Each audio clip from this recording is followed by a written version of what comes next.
Ahoy, my friends, Ryder here, and welcome back to another Final Fantasy VII Ever Crisis video. Today we are heading into the second week of the half anniversary. We have Vincent's new banner here. Super excited to see this all. Getting in a little bit late. Just got home from climbing. As you guys can probably not see very well, my fingers and skin is just absolutely raw right now. Still have chalk on my hands, but yeah, that being said, guys, I'm pretty excited about this. I think Vincent's new costume looks really cool. We got some new stuff coming into the game, new abilities, etc. So yeah, that being said, let's just get straight into it. So I'm going to jump over to the notices right here, and we're going to slowly go through everything that they just dropped today, which I believe is starting here with Odin, Vanquisher of Souls, event update. Alright, so maybe we'll get an EX4 for once. That would be pretty cool.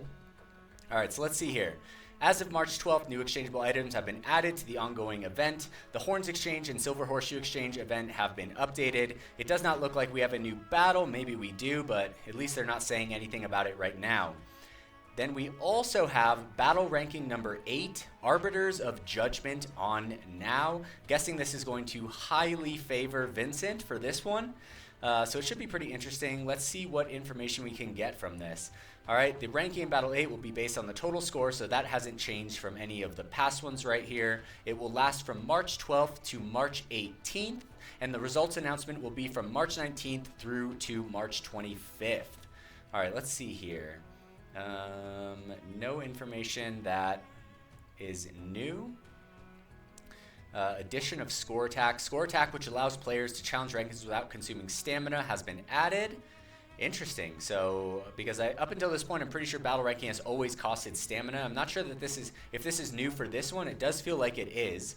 Addition of a more convenient function to select battle effects. A new button has been added in which you can select all max stage levels at once when selecting battle effects. A button has been allowed to allow immediate retries upon retirement or defeat. That's awesome, because this is something that I think a lot of the game needs. It's not there. It is there in some battles I've seen, but definitely not in all of them, which we need it in all of them. We also need something in the tower where when you complete a floor in the tower, you can just click a button that says attempt the next level of the tower, right? We don't have to go all the way back to the tower every single time just to choose a new level, just to go back into it, just to repeat the same thing over and over. So hopefully they add that soon enough. Ranking screen adjustments. When displaying rankings, it is now possible to display rankings only for friends. In addition, a screen has been added to check the high score for each boss. All right. This seems new with the ranking rewards, stage level rewards, and total point rewards. Strategy tips. Water element is effective. Now, with Vincent's new weapon, he can make, I believe, from what I understand, things that are not naturally weak to ice. So I'm guessing he's still going to be pretty effective here. Unless the second one, yeah, so the second one here is going to be Bahamut. That's going to be really where he comes into play.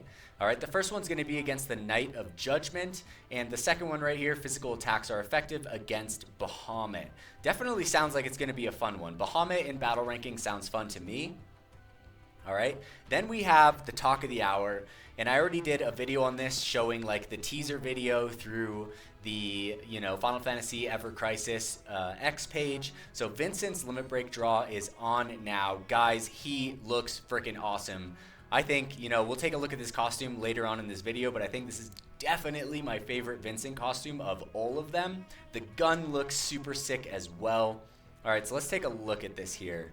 All right, so here is the new limit break weapon, Gun of the Worthy. Now, there is a special note here. The effect Elemental Weakness cannot be applied again to enemies with the same elemental weakness. Also, it cannot be applied to enemies with resist to that element. So if they're resistant to ice, it doesn't work. And it cannot be applied to enemies that are already weak to ice, right? Kind of an interesting take for a weapon. But I'm curious to see how it's utilized in the game. Alright, so the ability Frozen Strike, 4 ATB cost, inflicts up to 1,120% physical ice damage upon a single enemy, and grants target ice weakness on first use, which is going to last 150 seconds, I believe, 2.5 minutes, plus the caster's limit gauge is increased by up to 5%, guys. So this is officially the power creep of elemental DPS weapons, which, like I said before, I believed was going to come during the half anniversary. It just seems like the appropriate timing. I'm curious to see what DPS weapons come in the future that will be on featured draws and how they are going to compare to this, since, you know, limit break draws are the best, typically the strongest things that we can get in the game, even more so than crossovers. All right, then we have the Coat of the Worthy here, all right? Our ability boosts attack all allies, which will boost physical and magic attack of all allies. And then the second R ability, Crimson Hue of the Worthy, which is the new one. It's going to boost ice ability damage, also boosts physical ability damage when attack stance gauge command is at max. So definitely the best Ice Arcanum costume in the game. I'm guessing that this is going to be a 35%. I guess we'll have to see. But stacking ice ability damage and physical ability damage has never been seen before. So definitely going to be super strong. I would be lying if I said I'm not a little disappointed that he doesn't get an Omni Arcanum. That's what I really wanted for Vincent. But it is what it is. You can't have them all. And then here's the death penalty, which I personally am not even close to getting right now. But to all of you guys that have gotten it, congratulations. It looks pretty cool. I don't think it's definitely the strongest of the elemental or the ultimate weapons, but it is definitely something stronger for Vincent than he had before. All right, here we go. And it does look like perform a 10 draw to get the Reawakened Limit Break Metal Fragment ×1, right? Which once you have 10, you can exchange for, you know, a ticket that will get you a random RNG pull on the other Limit Break draw weapons that are currently in the pool, which looks like Stream Saber, Protector's Blade, Tranquility, and White Dog. All right, there is a new loop. I wish these were better, guys. I really wish they were better. I never pull for these, and I always kind of want to. But I just can't really see the value in these. We'll take a look at this one later on, but hopefully, yeah, we have a draw for free at step 1, which is great for me. But yeah, I'll take a look at that here in a second. I'm pretty sure it's going to be the same as Sephiroth's was last week. Then we have notices regarding the addition of a new effect. This is going to be the effect that's on Vincent's new weapon, Gun of the Worthy. So let's take a read on this. Elemental Weakness. An inflicted enemy will enter a state of weakness to a specific element. So you can create a weakness in an element, in an enemy that would not typically be there, right? Super interesting. It is not possible to inflict upon an enemy that already has the same element as the weakness. It also cannot be inflicted upon enemies with resistance to that element. All right, so it does have that interesting thing, but essentially you can make any enemy outside this criteria weak to that element. However, it's only for a certain period of time. So it'll be helpful, I think, in Guild War. I mean, it lasts 2.5 minutes, so it's going to be super strong in Guild War. But for longer fights in the game, it's definitely going to fall off a little bit more with its value. All right, now let's go back. And I think that's going to basically conclude the notices here. I'm going to jump over to the shop. Hopefully they add something new right here. We have the typical 2,500 daily pack with the premium tickets and the stamina potions. And we have just the typical stuff here for Vincent right here. Nothing new there, unfortunately. And we have a new one for overspeed enhancement. All right, this is an interesting one. This is going to allow players to, you know, build the roll stream of more characters than we would naturally get. I don't really like the idea that this is in the game, that they're adding shops for this, but I think for the people that are willing to pay for the bundles, they're definitely going to be psyched on it. This is like Astrowin for me. I'm not really super keen on going for any of this, but let's look at it. Wow, 50 of these. That's crazy, because I've only gotten 20. I haven't spent any as far as I know. So 50 is definitely a good amount right here. Then you're going to get a 5-star gacha ticket and 5 regular tickets. I don't know why they don't just give you 10 regular tickets, but maybe this is a good value. I think that that's just going to depend on the individual, but I will likely not be picking up any of these guys. I think that, you know, for players that are not as heavy as spenders, I think there's better places to put your red crystals rather than stuff like this, all right? So I'm guessing they're all going to be the same. Yeah, this will be 50 tank memories, and then we'll have 50 supporter memories, and then I'm guessing 50 healers memories, exactly. I've already started building Aerith, that's why I have 14. All right, cool. All right, so let's take a quick look at the draw. We're going to look at what we got going on right here. Here's the Vincent step up. right? So first step is free, second one is going to be 1K paid, third 2K paid, fifth 3K paid, seventh 3K paid, right? I believe his weapon is on this details odds. So if we go to the odds, is the gun of the worthy here? That would be the question, right? Vincent, not seeing it. Oh, it is here, guys. Same percent draw as everything else, right? But essentially, you know, you get to step 7, you get a gun of the worthy as a bonus. But in order to get there, you have to spend 9K, right? And I just don't really see the value of that, because if you really want a weapon, you can just pull on the regular banner, which is going to get you, you know, other things as well. And then you can spend the 5K paid to get a copy of the gun of the worthy, which I think is better than going all the way through these steps personally. But let's go ahead and do the first draw. I've never gotten a banner featured weapon on one of these step up draws. I haven't done a lot of them, but that would be pretty sick to get one, guys. All right, we'll have him look right. We'll skip through this. Vincent. Damn it. All right, so we did not get anything for Vincent. Also not surprised whatsoever. Did we get? No, we got the Crow Familiar. All right, cool. Let's take a look at the actual banner itself, guys, which I'm pretty excited about. I wish it was an Omni Arcana because it looks so freaking cool. The costume looks so damn cool. But like I said before, guys, I'm not really super keen on pulling for like limited DPS weapons anymore, just because it's so hard to get them OB10. You really have to go all out for them. And if I'm going to choose something, I think I'm going to choose something that I don't already have. Like, I already have a decently strong ice setup. Obviously, this is way stronger than what I have. I have the Stream Saber at OB10, which is like 900%. So this is much, much stronger, and it gives you, you know, the capacity to use this weapon in other fights, which is really opening. And I think, you know, for newer players, this is definitely going to be stronger, but for players that have more of an arsenal built up in their account, I think that this one might be an easier skip, depending. All right, so let's go on. Let's take a look at the actual costume itself. Yeah, guys, I mean, it looks pretty sick. I feel like it would have been cooler if the costume had the opening in the front rather than the back. Kind of looks like a very, like a dress kind of thing going on. But I do like the leather.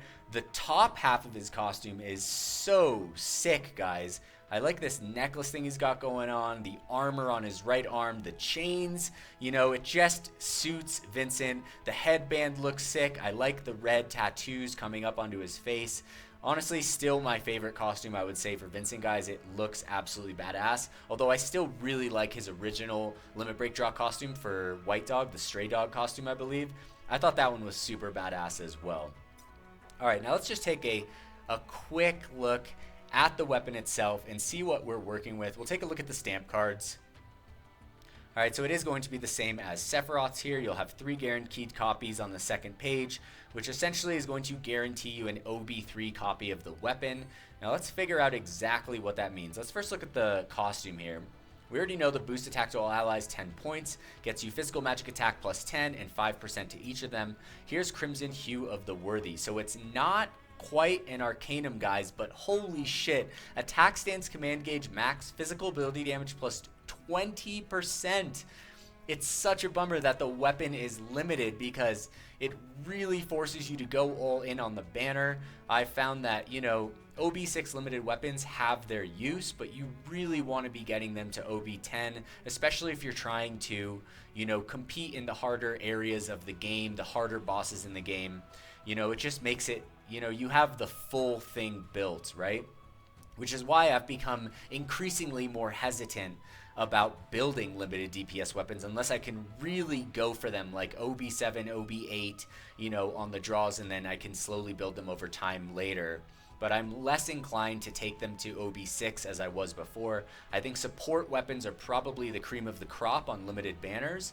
But these are definitely going to be super strong in the near future, guys. Probably in the next, you know, 4 to 6 weeks. These are going to be, you know, the absolute meta of the game.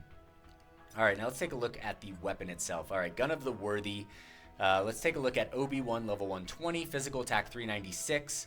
Alright, so even OB1, it's going to deal 740% physical ice damage, which is not bad, guys. So if you don't have a strong physical ice attacker, it could be worth it unless you're really trying to fight the hardest stuff in the game. Then it's definitely going to fall a little bit short.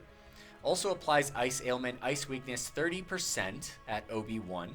Alright, the duration is much shorter here. Much shorter. This is only a minute 10 seconds. Alright, and it cannot be extended. Alright, then we're going to have Physical Attack all allies, which is great, and Ice Potency on the weapon right here with Triangle Sigil Break. Let's take a look at it at OB6. 622 Physical Attack, 930% Physical Ice damage. Ice Weakness will go to 50% at OB6. The duration, 100 seconds. So that's going to be a minute and 40 seconds there. So, you know, I'm not really sure how I feel about this first use only on this, no duration on it. You know, for longer fights, it's definitely going to fall off. But, you know, for shorter fights like Guild War, like I said, it's going to be strong, and it's definitely going to have its uses there. So our abilities at OB6, Physical Attack 40, Ice Potency 27. Let's take a look at it fully built. Physical Attack 679. We have not passed 700 yet. I'm waiting for the day when a weapon breaks 700 at OB10. And here we have 1,120% physical ice damage. Alright, Ice Weakness does not change between OB6 and OB10. However, the duration goes up 50 extra seconds here, guys. 50 seconds. That's almost a full minute, which is absolutely insane. That is a huge difference in this weapon, guys. A huge difference is how long this is going to last. The boost physical attack 46 over 39, that's to be expected. But yeah, it's going to be tricky. I think that, you know, like most of the stuff in Anniversary, it's good to just wait. This is going to end on April 16th, so there's no reason whatsoever to run for this unless you're absolutely trying to just, you know, rock it in the battle rankings. But I will take a look at this later on, and in my to pull or not to pull video, which will drop tomorrow, I will give you guys all my thoughts on this weapon, you know, maybe make some comparisons with other ice weapons, look at some of the bosses in which we can, you know, where it will have its uses and maybe where it wouldn't have its uses. But yeah, it's hard to say right off the bat, just a first glance, but it's definitely looking interesting. So I'm curious what you guys think. How do you guys feel about the one cast only, the limited duration on the weapon? You know, it's definitely super strong. For ice content, it's going to be super strong. It's going to be, you know, it is the most powerful ice, physical ice setup in the game as of now, which is super cool to see. I know some people are going to be super amped on that, but I think, you know, with all the limited banners we've had, hopefully Applebot kind of steers away from that, as they know the community is not super psyched on all the limited banners, but it's going to be hard to see. I think it's very important to spend our crystals as wisely as possible. So that being said, guys, that is going to conclude this video. If you guys enjoyed it, please don't forget to drop a like, subscribe to the channel for more Final Fantasy VII Ever Crisis content. So yeah, that being said, I'll catch you guys on the next one. Peace.